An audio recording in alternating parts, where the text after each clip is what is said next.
When the river turned back on itself for the first time in living memory, the queen felt her years as a stone feels winter, without complaint, without surprise, with the certainty that cold changes everything. The Saran had always been obedient, sliding through Lasara like a silver thread, feeding terraces of pomegranates and the flat boats that carried figs and cedar. But that spring, the water began to stall and eddy, as if it had found an argument with gravity. Fishermen watched the current hesitate around their ankles and said the river was thinking. The queen was old enough to know that water thinks the way a people thinks.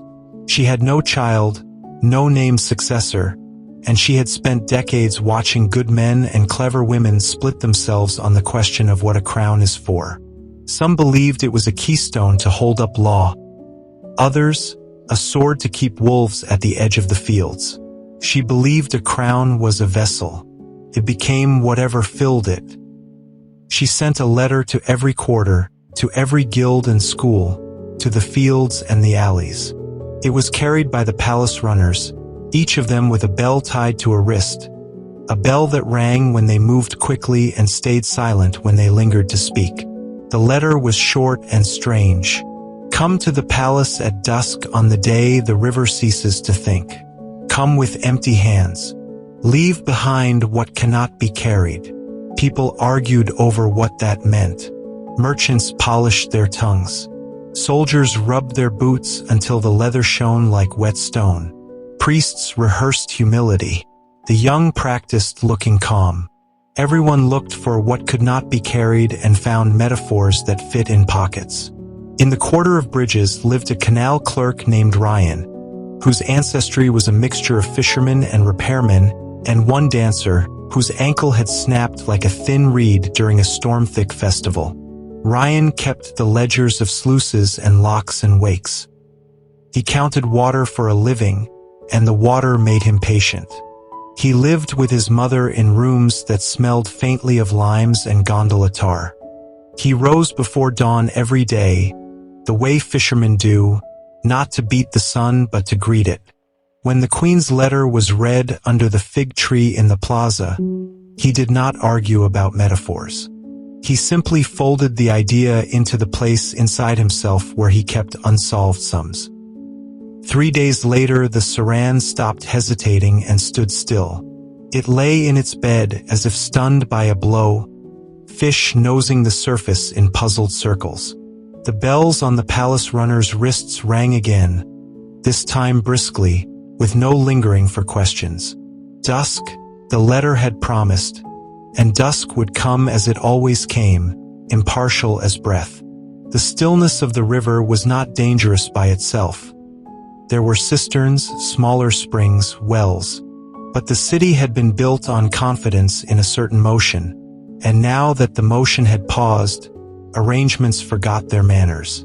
Carts were sent to wells they had never visited. Lines formed where no lines had been needed.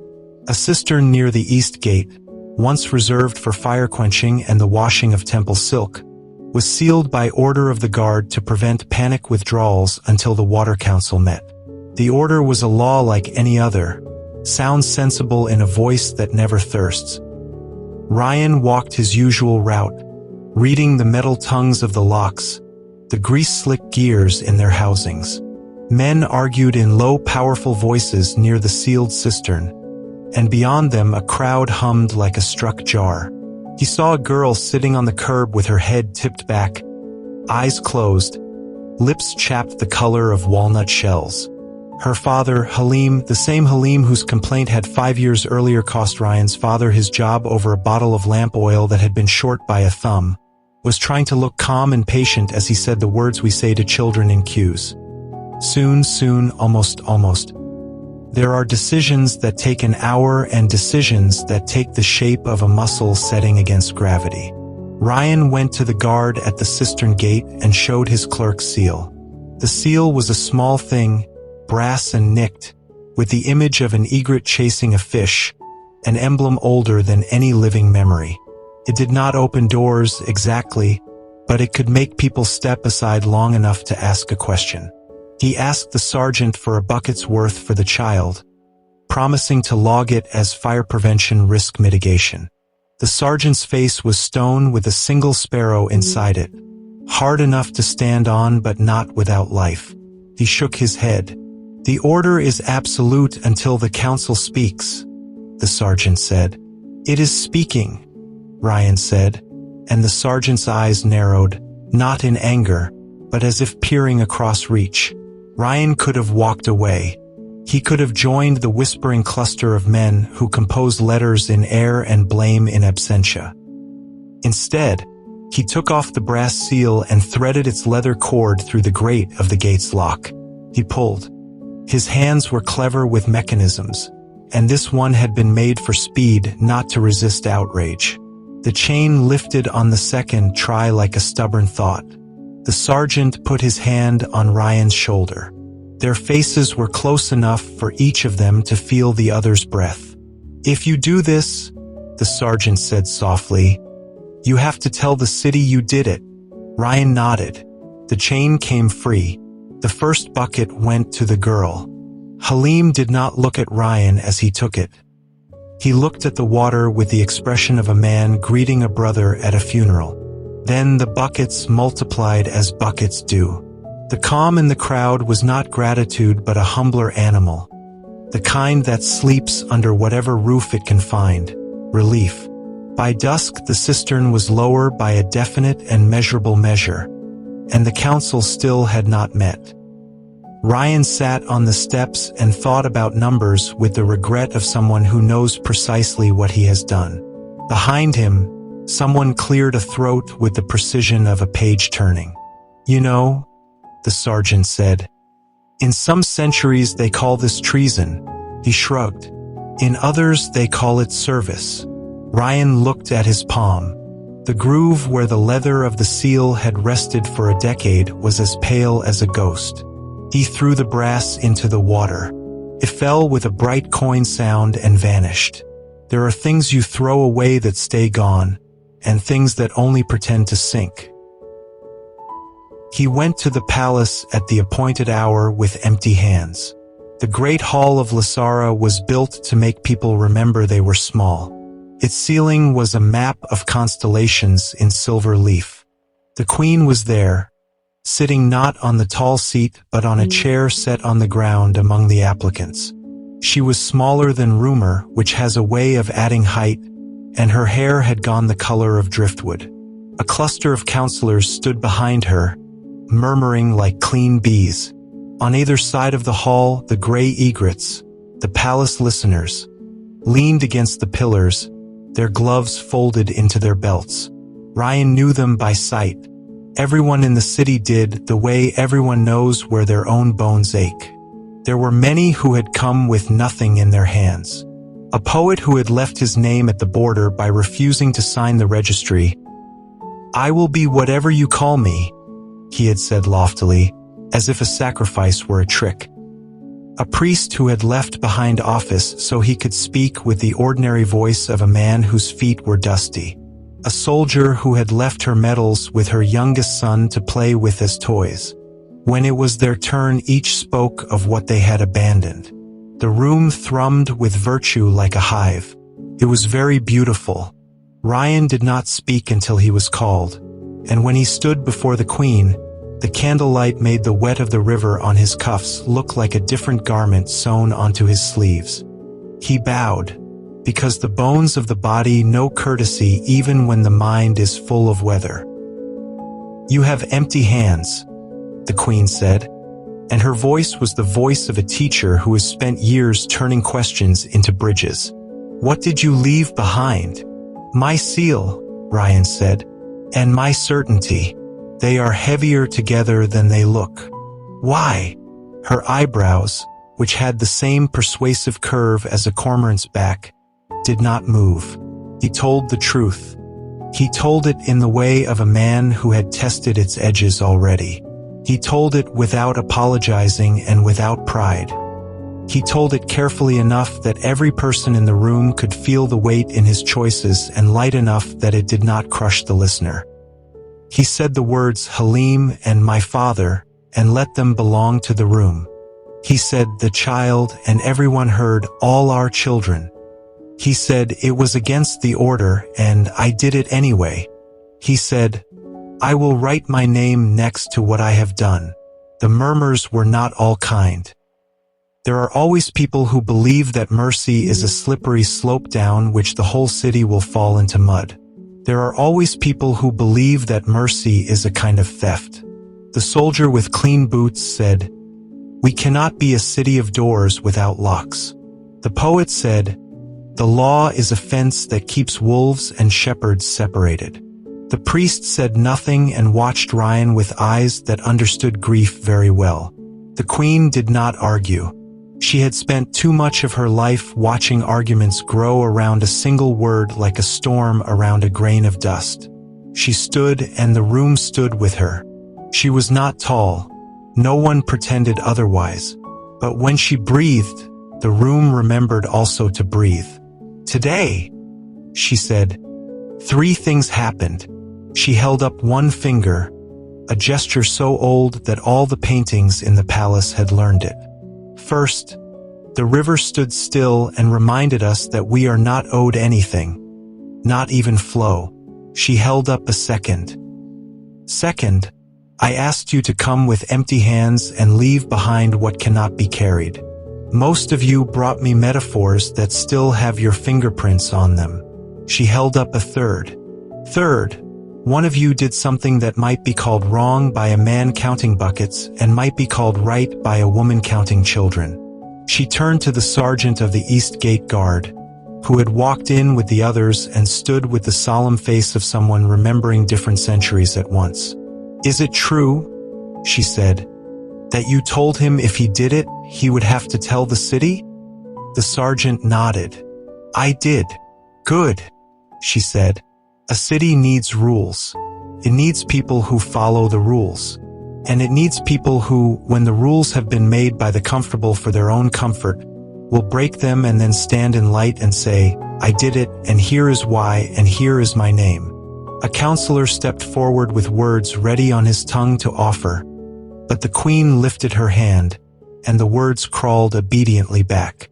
You brought me empty hands, she said to Ryan. The thing you left behind cannot be carried, the certainty that law and goodness are the same. You left it where it belongs, in the bottom of a cistern which is also a mirror. Her eyes softened. It was visible even at a distance. You also left behind the satisfaction of repayment, which is a sweet poison. You watered the child of a man who hurt your family, and you will never get those hours of your father back. There are people who would call that foolish. I call it proof that you understand what a crown is for. She stepped down from her chair with the caution of mourning and stood close enough to Ryan that he could see the small veins on her eyelids, the way old skin is painted with rivers. I am not the river, she said to him quietly, but the room heard, because rooms in palaces are very good at hearing. I am just a basin. You will be too if you accept. You will have to hold what is poured into you. You will be hated for it, and then loved, and then misunderstood all over again. When you reach for sleep, you will find petitions in your bed. Ryan swallowed. He had not come to be chosen. He had come because she had asked, and because the city had watched him pull a chain. I am not clean, he said. I have resentments that grow like mold when it rains. Good, she said, and the smile she gave him was the kind that occurs once, like a note that cannot be sustained without breaking. People who believe themselves clean become laundries for their own reputation. A ruler has to be a well. When the hall exhaled again, the counselors had found a way to frame it as a plan, and the soldiers had found a parade inside it, and the poet had found a stanza. The priest had found a prayer, which he would later forget and then remember at the exact moment someone needed to hear it. There was a ceremony because there is always a ceremony. A ring the color of old rain. A sentence spoken in a language the city had stopped using 3 dynasties earlier. Ryan felt none of it as weight or victory. He felt it as a question that will have to be answered daily. What is poured in, and what does he become because of it? Outside, the Saran shivered and took a breath. It began to move again with the bored elegance of a skilled dancer rising from a chair. Water slid around pilings and kissed stone steps. Fishermen nodded as if a bargain had been kept. Somewhere in the quarter of bridges, a child or several children, because children multiply around relief the way oranges multiply around hunger, laughed so sharply that birds startle. That night, Ryan did not go to the palace's apartments. He went to the East Gate cistern with a lantern and the sergeant of the guard. They stood in the thin blue hour and watched their reflections lean and straighten as the water became once more a traveling thing. Ryan said his name aloud in a clear voice, because he had promised to put it next to what he had done. And the sergeant said his, because weakness is not avoided by sharing strength. The lantern guttered a little. It had enough oil. It was just thinking. In the morning, Halim came to the threshold of Ryan's mother's house and stood on one side of the doorway and spoke the truth that had been caught in his throat for years. I was wrong.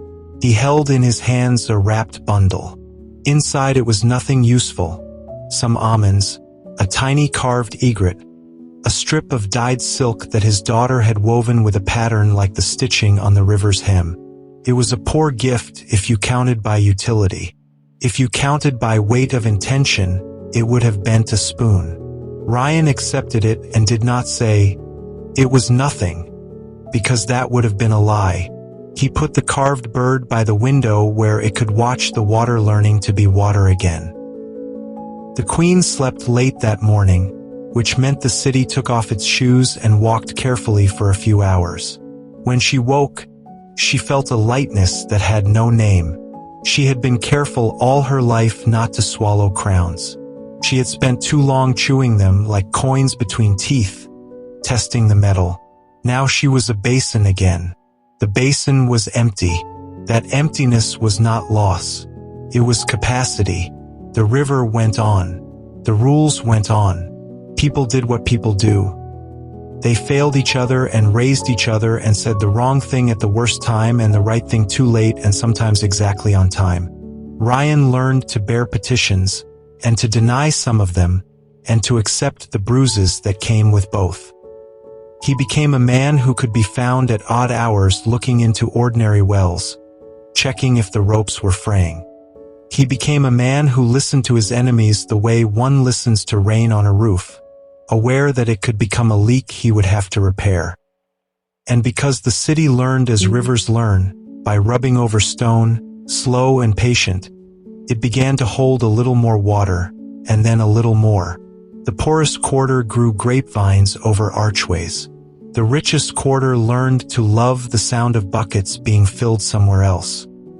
Every year, on the day when the river had once paused and thought, Ryan walked to the East Gate with empty hands. He stood with whoever was there. Ladies with parasols, apprentices with knotted hair, widowers in shirts that smelled of lemon soap, children trying to look taller than they were, and he looked into the water. He said, softly and without sorrow, the names of what he had left behind that year. Some years the word was pride. Some years it was a particular argument that had nearly cost the city a bridge. One year it was simply sleep. The water did not answer because it had other work to do. Kept moving as water does, holding everything in brief reflection and letting everything go. In that mirrored surface, if one had stood long enough, one might have seen a crown. It would look like a circle made by a thrown stone, widening and widening until it was indistinguishable from the river itself.